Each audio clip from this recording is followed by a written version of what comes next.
Well, here it is, the long-awaited second part of the video on the plot of Assassin's Creed 2. Who did not watch the first part, run to watch. And then I'm waiting for you here. You can watch the first part by the link in the description, or by the tooltip at the top right of the screen. And we continue. In the first part, I focused on the fact that Desmond lost consciousness and saw the memory of Altair, where he secretly met with a girl from the Templars and even managed to close up the child. And in order not to distract you from watching in the future, I remind you that I would be pleased to see your subscriptions, likes and comments. And for multimillionaires and daughters or sons of mother's friend, in the description there is a link to the donation, where you can support me and my content. Thanks to all. Well, we proceed to the second half of the plot. Waking up, Desmond looks like a bad dream and lies down in the Animus, returning to his ancestor Ezio, who has already reached Venice and, together with Leonardo, goes to see Leo's new workshop, on the way watching a picture of how local guards smashed the fishmonger's shop, informing him that he violated the law on trade. Here we should stop and explain. Now in Venice, Emilio Barbarigo is in charge of all trade, and he can turn all the merchants as he wants, which is why there is complete chaos. A little further on,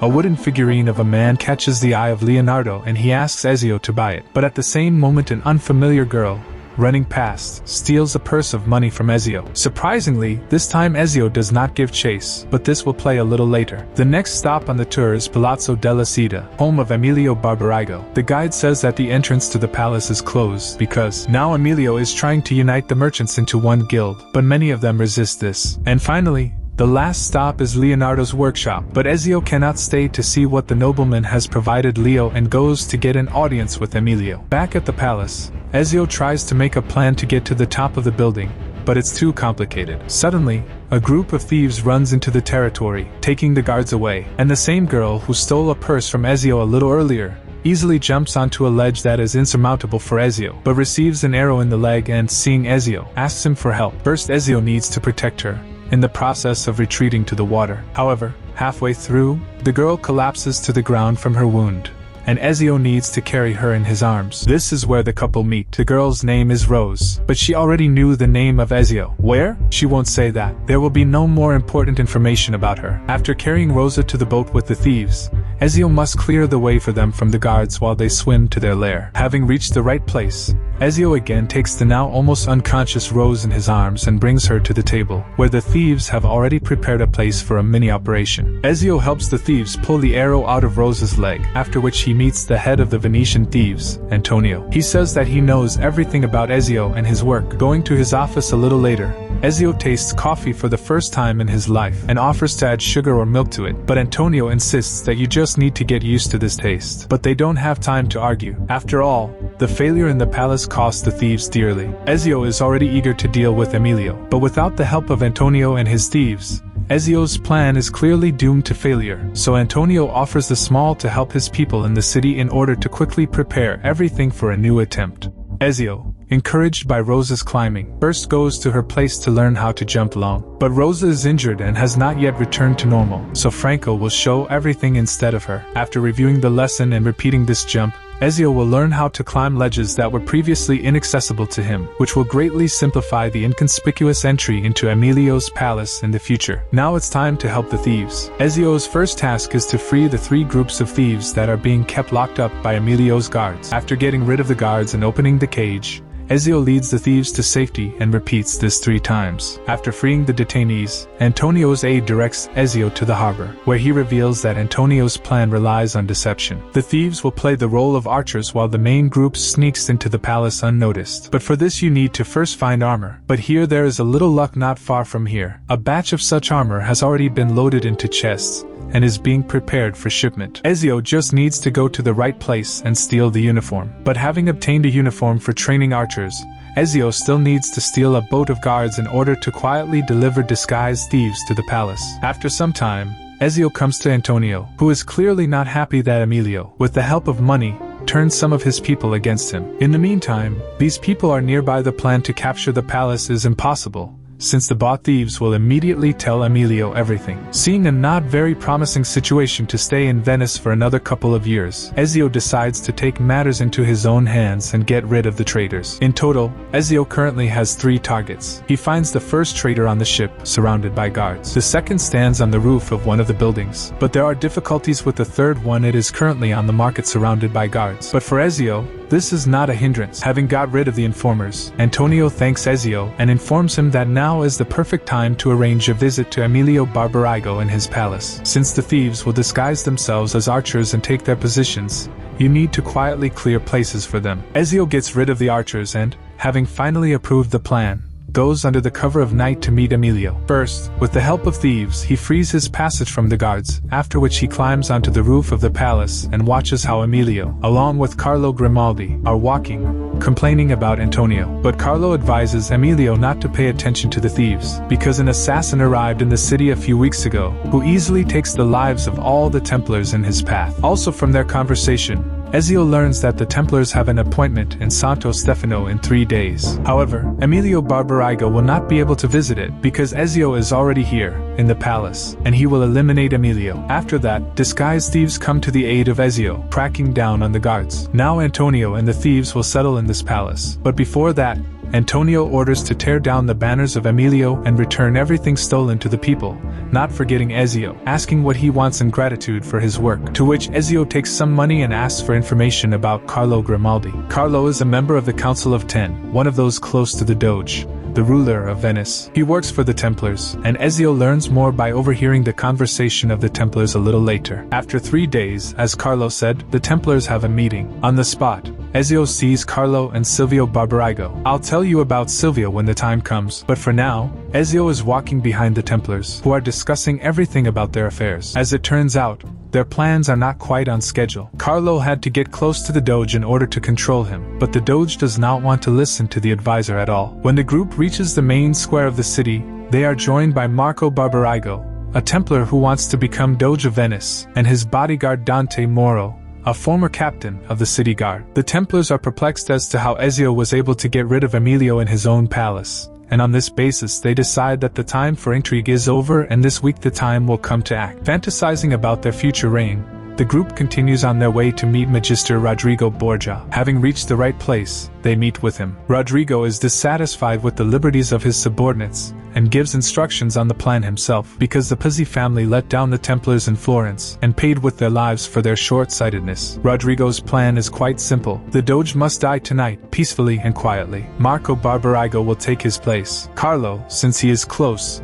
will sneak into the kitchen and put poison in the Doge's food, and the poison itself will get Silvio Barbarigo. On the bridge, Ezio loses sight of the Templars, so he decides to turn to Antonio for help in rescuing the Doge and eliminating Carlo. Together they go to inspect the palace to find a weak spot where they can get inside. But there is no easy way, to which Antonio says that this palace is impregnable and only a bird can fly there. And then Ezio remembers that strange thing in Leonardo's cart, which he saw when he met him on the way to Venice, and decides to turn to Leo for help. Having reached his workshop, Ezio, with wild zeal, learns from Leonardo that his car is just a prototype and he does not know if it flies, because the test requires a man who will jump off the tower in this thing. To which Ezio replies that Leo has just found such a man. On the roof of the tower, Leo instructs Ezio on how to theoretically use this apparatus. Having accelerated, Ezio really manages to fly, but unfortunately not far. This distance is not close enough to fly to the Doge's palace. Returning to the workshop,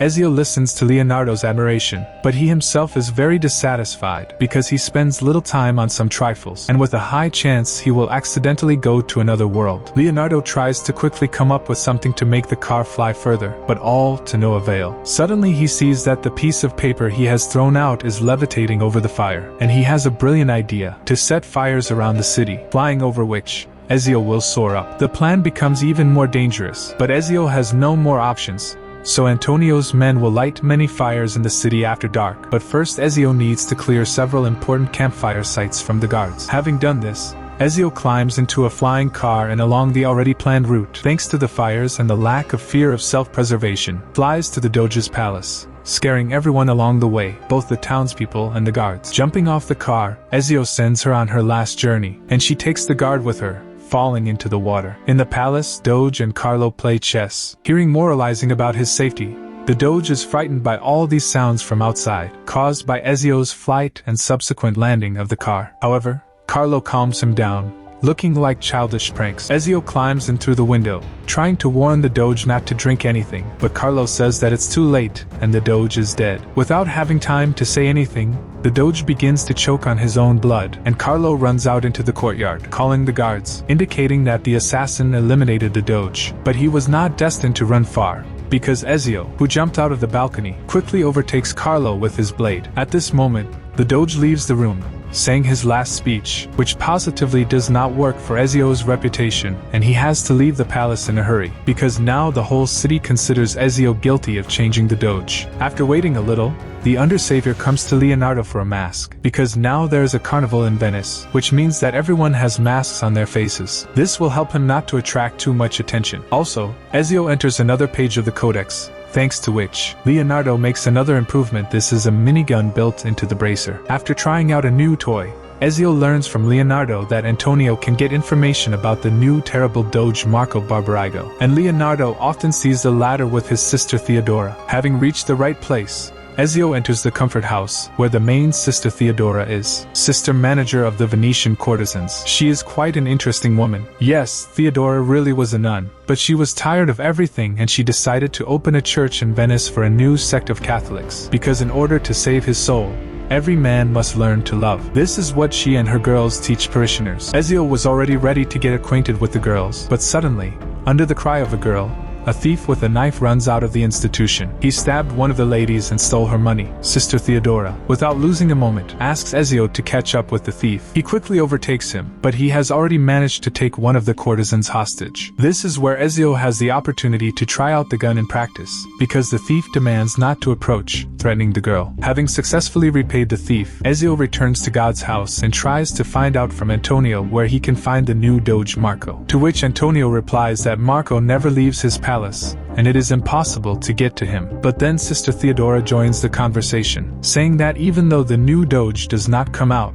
today is the day when he cannot miss the carnival. There it will be possible to get rid of him, but it will not be easy, because in order to get to the Doge's ball, you need to be in a golden mask that cannot be faked. But even here, luck, one mask today will be played through competitions. Whoever wins all 4 games will receive a golden mask and go to the Doge for a ball organized by him. The first test is the most interesting. Every girl on the block has a ribbon. These tapes need to be collected. Whoever collects the most in the allotted time wins. For Ezio, this task is the easiest, because there are no clear rules on how exactly to get the ribbon. So Ezio steals 25 ribbons and wins the first competition. The second test is rather prosaic. It's a simple capture of the flag. You need to run to the flag before the enemy and bring it back. If the flag is intercepted, you need to catch up and take the flag away, again bringing it to its original position. And so it is necessary to win 3 times. The third test is to beat the lap time in an endurance race. And then Ezio goes to win. All these victories of Ezio are watched by dissatisfied Dante and Silvio. It is they who will cause problems in the fourth, last test, which is a duel in the arena. The rules are simple: no weapons, and the duel ends when there is only one left. Having easily dealt with 3 opponents, Dante Moro enters the arena to Ezio, but Ezio deals with him cruelly. After that, Silvio's nerves are already burning up and he bribes the judge so that 4 fighters from the city guard with weapons enter the arena. But Ezio is already so well trained in combat that he can easily cope with this problem. Now it's time to get your reward, the golden mask. When Ezio is ready to collect his prize, the bot judge gives the mask to Dante, saying that he won all the competition fairly. And don't tell me that it's all just because Ezio snatched a weapon from a guard to deal with those 4 armed rivals. So, annoyed Ezio,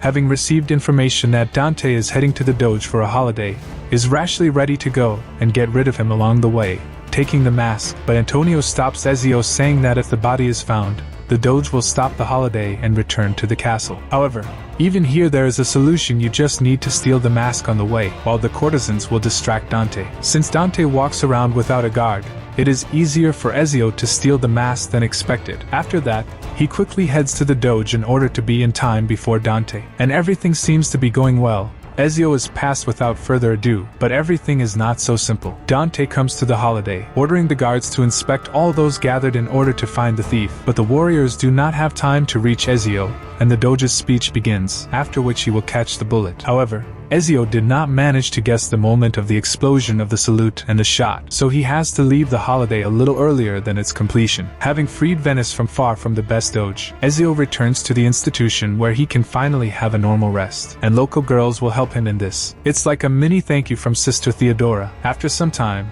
a messenger comes running to Ezio, saying that Antonio wants to talk. Having reached Antonio's lair, Ezio meets Agostino Barbarigo, the future Doge of Venice. He does not care about the death of his older brother Marco, because he himself is to blame for everything, and the Borgias bought it with giblets, but Agostino would not make such a mistake. Now it was the turn to get rid of Silvio, but he captured the arsenal, gathering around him at least 200 mercenaries, to which Ezio wants to gather his mini-army, and Antonio was just waiting for this and immediately says that Ezio needs Bartolomeo di Alviano. He is the leader of the Venetian mercenaries. In search of Bartolomeo, Ezio stumbles upon his wounded mercenary and learns from him that Silvio's men have captured Bartolomeo and taken him deep into the quarter, to the north. I'm not a master play to count sins, but as for me, the fact that the warrior died just when he finished saying all the important information for the hero is too beautiful an accident. It was not difficult to find Bartolomeo, as he threatens and digs his captors in every possible way with such volume that he should have been heard from another quarter. Ezio gets rid of the guard at the cage and frees Bartolomeo, whose hands are already itching to punch a couple of Silvio's men in the face. Together with him,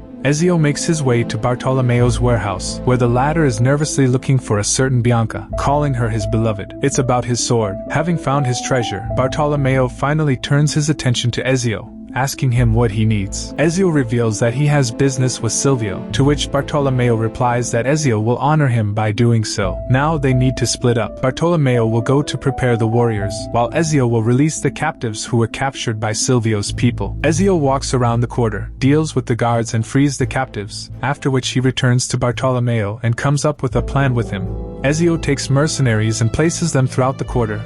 They make a fuss, to which Silvio must throw most of his army, because the movement will take place over a large area and many soldiers should participate in this. In short, an illusion of a huge crowd of warriors will be created, which Silvio will have to peck at, and when there are few mercenaries left in the captured arsenal, Ezio will be able to get inside. After clearing several areas and placing the soldiers, Ezio returns to Bartolomeo to report that everything is ready. Now it's time to sneak into the arsenal. Ezio climbs to the highest point on the block and sets off fireworks that signal the start. The mercenaries go into battle against Silvio's men, and Ezio watches all this from the tower, where he sees Bartolomeo fighting Dante Moro on one of the streets and heading there. But unfortunately, Ezio does not make it in time, because right before his eyes, Dante runs back to the arsenal. Having dealt with the help that arrived in time, in the person of two heavily armored soldiers, Ezio and Bartolomeo overtake Dante along with a crowd of mercenaries at the gates of the arsenal. Seeing that things are not going well, Silvio orders Dante to run to him,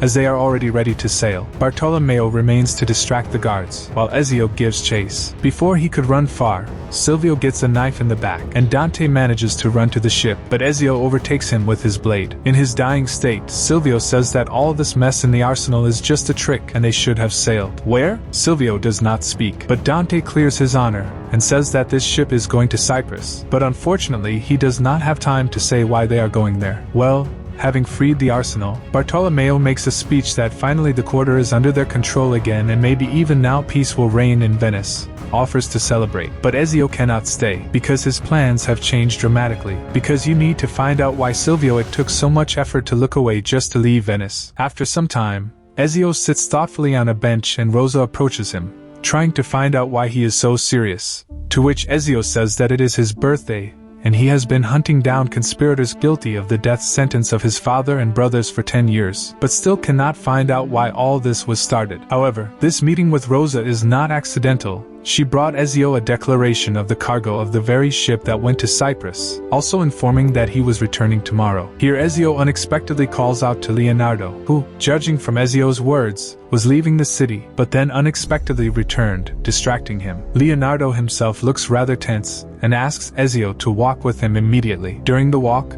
Leo says that while studying the last 2 pages of the Codex, he accidentally noticed an unusual feature. If you add them together, then a text is formed that reads, "The prophet will come when the second part is in the floating city," and Ezio recalls the page that Mario previously read out where it was said about the prophet, and 2 parts of Eden. Already fully trusting Leonardo, Ezio tells him that these pages speak of a prophecy that should lead to a certain treasury. And then, it dawns on Ezio that all this time the Templars have been acting solely in order to find this very treasury. And yes, all these attempts and betrayals were for this. The next day, Ezio comes to the city port where the intended ship arrives. The soldiers take out an object that looks like a church artifact and pass it to the guard, who starts running in an unknown direction, trying to deliver the relic somewhere as soon as possible. Ezio immediately notices that Uncle Mario is watching these warriors, but he doesn't have time to talk now, so he rushes open after the guard to find out where this item is being carried. Eventually coming to some gateway where that guard, who delivered this relic, the officer orders to pack everything properly. Also,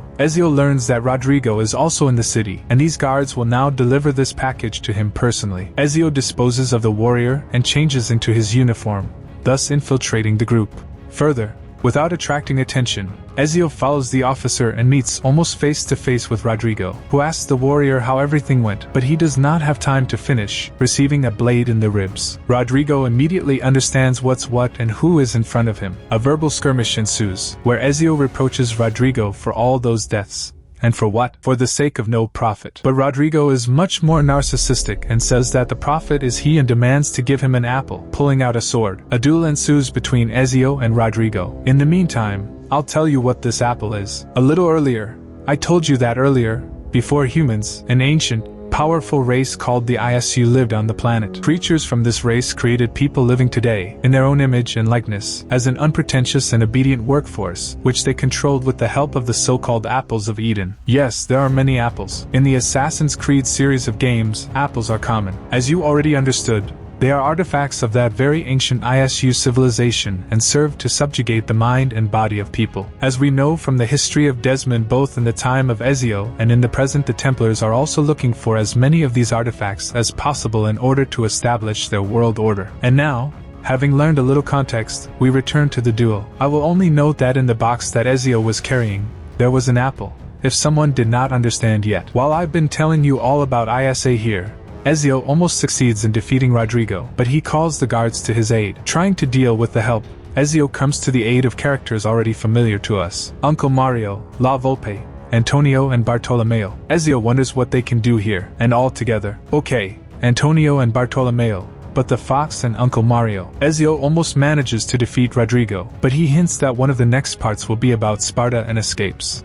No, but why? An assassin in Sparta. They even have the logo of the assassins on their shield. Incomplete, of course, but this is fixable. Here, it's much better, and immediately everything is clear. In general, probably it was about this Spartan. Ubisoft, even in his new universe, muddied this more misunderstood. So, Rodrigo escapes, and suddenly Paula appears, helping Ezio to his feet. In case you forgot, Paula was at the start of the game teaching Ezio stealth and pickpocketing. Ezio is dissatisfied with what is happening and wants to catch up with Rodrigo in order to avenge his father and brothers. But then the sister of Theodora and Niccolo, Machiavelli, also abruptly appears. Machiavelli is the mentor of the assassins. He says that all those present are assassins. All these long 10 years, they guided and trained Ezio so that he could officially join the ranks of the assassins. And he also reports that everyone who is standing here now wanted to see the prophet, but Ezio came instead of the prophet. And this means that Ezio, perhaps, is a prophet. Antonio says they got what they wanted and gives Ezio a map showing where he should be at sunset. This place turns out to be one of the towers of Venice, where the assassins perform the initiation ceremony to Ezio, talking about their postulates. And as a sign that this agreement is eternal,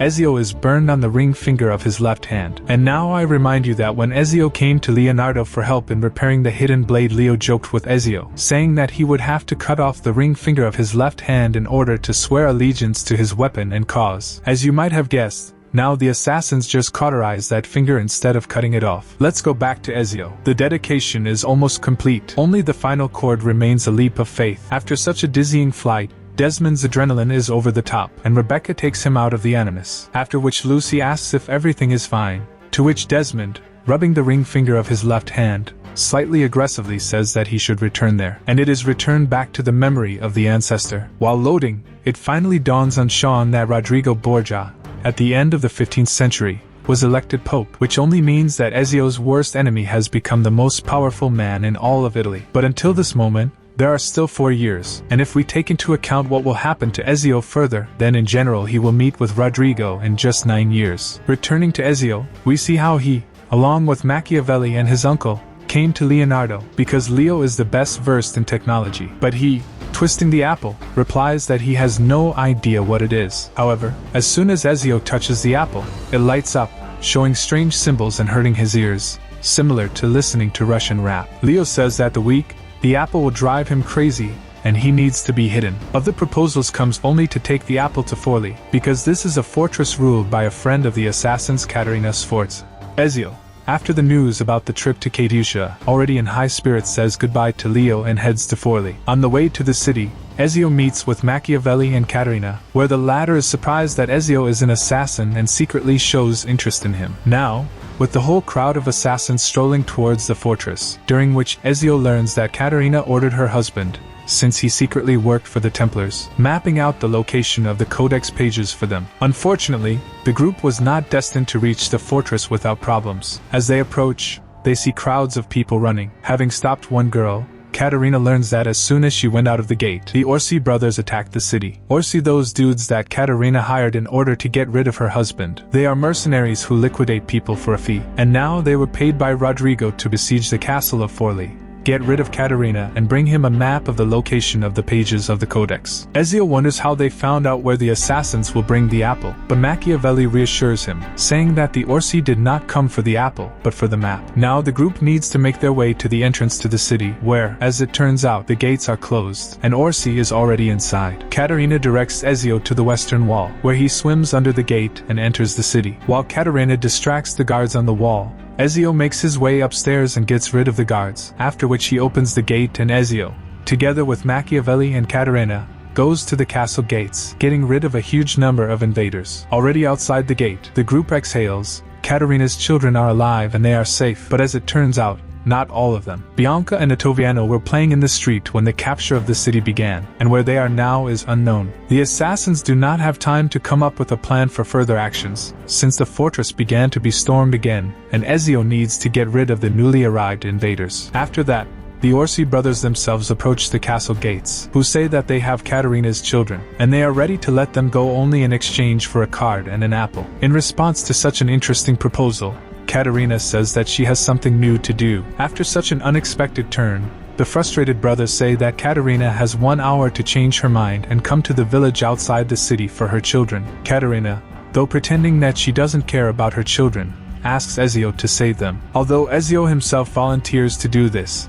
giving the apple for safekeeping. Katerina's daughter Bianca is as loud as her mother, so Ezio has no problem finding her in the village. He gets rid of the mercenaries guarding the small one and frees her, learning that the second child, Ottaviano, is being kept on top of the lighthouse. Ezio goes there, where he watches as Ludovico Orsi threatens Katerina with the fact that he will drop the boy if she does not bring what they need. Ezio climbs to the top of the lighthouse and takes the life of Ludovico. From him he learns that Katerina was stupid to send Ezio here, because thanks to such an act, Rodrigo will get what he wanted. Returning with the boy to the city, Ezio sees a possibly injured Katerina, who apologizes, saying that the Orsi counted on Ezio to go after the children, which is why he only met Ludovico at the lighthouse. As soon as Ezio left the city, Secco Orsi again attacked the fortress and took the apple, and now he is heading towards the mountains to deliver the apple to Rodrigo. Ezio immediately breaks into pursuit, catching up with Secco and eliminating him. But just before his death, he says that such a valuable thing as an apple will not stay with Ezio for a long time and plunges a knife into his barrel, after which Ezio makes a rookie mistake and pulls out a knife, losing consciousness, finally seeing how some monk without one finger takes the apple and leaves.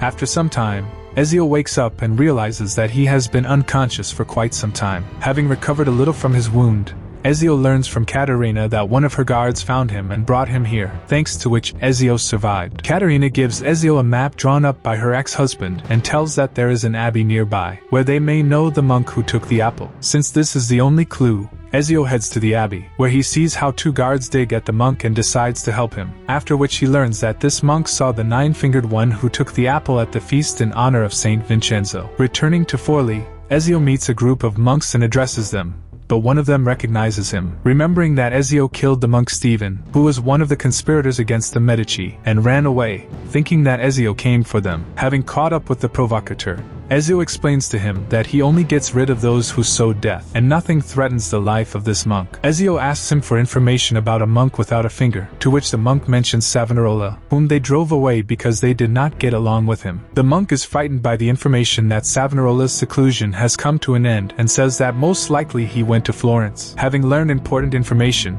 Ezio releases the monk and goes to the specified city. Having reached Florence, Ezio observes not the rosiest picture. The whole city is covered with bonfires of vanity. People are unhappy with the new monk ruler. On the bridge, Ezio observes the conversation of the girls, where one says that she dreams of the return of the assassin to free Florence, to which she is told that the assassin is just a myth, a fairy tale for children. On the same bridge, Ezio meets Machiavelli, walking around the city, with whom he learns that Savonarola, with the help of the Apple of Eden, captured Florence. As it turns out, a few weeks ago, the rulers of the city began to exalt the one who was previously despised. Savonarola subjugated the minds of the rulers, and they are already forcing the people to obey the will of the monk. Having reached the main square, the assassins come to a plan to get rid of Savonarola's henchmen and inspire the disgruntled. Ezio will eliminate targets, and La Volpe with Paola and Machiavelli will raise riots in the liberated areas. In total, Savonarola has 9 minions, which means that these are 9 targets for Ezio: an artist who burns books and paintings of a depraved nature, a demented priest, a farmer delaying food deliveries so that people give up faster, the condottiere who closed the bridge, doctor, the captain of the guard who ambushed Ezio, a merchant who does not want to unload food from the ship, a nobleman trying to tell Savonarola about Ezio's arrival, and finally, a priest preaching from the top of the temple. Having dealt with the lieutenants of Savonarola, Ezio returns to the main square and watches as Savonarola himself comes out to the rebellious people. He wants to use an apple against them, but Ezio throws a knife into his hand, knocking out the apple, after which the crowd takes Savonarola away, and some guard comes running after the apple, grabs it, and rushes away. Ezio rushes after him and overtakes the thief. Having obtained the Apple of Eden, Ezio returns to the square where the crowd decided to burn Savonarola, but Ezio believes that no one deserves such a death, so he eliminates him, after which he pushes a speech to the evil crowd, talking about the betrayal of his family, about the revenge that overshadowed his mind, about the fact that people do not need owners because they are free, and at the end he gives a motivational speech that everyone needs to choose their own path and not follow someone. After such a strong speech, Ezio returns to the assassins and goes with him to Monteriggioni in order to decipher the prophecy and find the treasury with the help of an apple and the pages of the code found earlier. Ezio arranges all the pages on the wall,